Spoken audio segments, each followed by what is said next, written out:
আসসালামু আলাইকুম everyone, this is Rifat. Welcome my new video. আজকে আমি আপনাদের সাথে শেয়ার করব বাসায় কিভাবে পারফেক্ট চা তৈরি করতে পারবেন খুব সহজভাবে। চলেন শুরু করি। চা বানানোর জন্য সর্বপ্রথমে নিয়ে নিলাম 200 মিলিলিটার লিকুইড দুধ, নিয়ে নিলাম চিনি, আর সাথে নিয়ে নিলাম চা পাতা, আর সর্বশেষ নিয়ে নিলাম কিছু পরিমাণ এলাচ।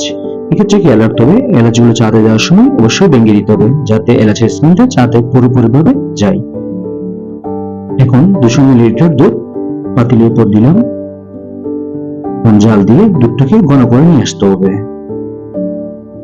আপনারা দেখতে পাচ্ছেন দুধটাকে জাল দেওয়ার পর এখন পারফেক্ট ভাবে ঘন হয়ে এসেছে।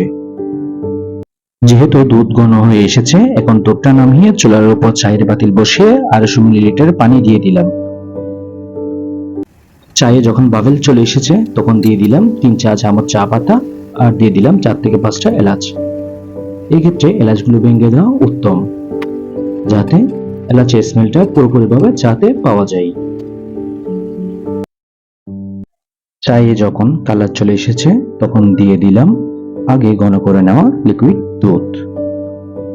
এক্ষেত্রে আপনারা লিকুইড দুধের পাশাপাশি ডানও ইউজ করতে পারেন।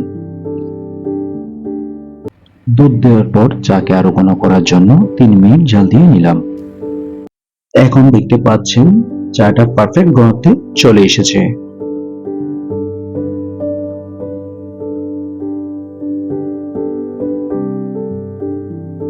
চাকে আগে থেকে ছেঁকে নিয়ে এখন কাপে নিয়ে নিলাম, তারপর পর্যাপ্ত পরিমাণ চিনি অ্যাড করলাম।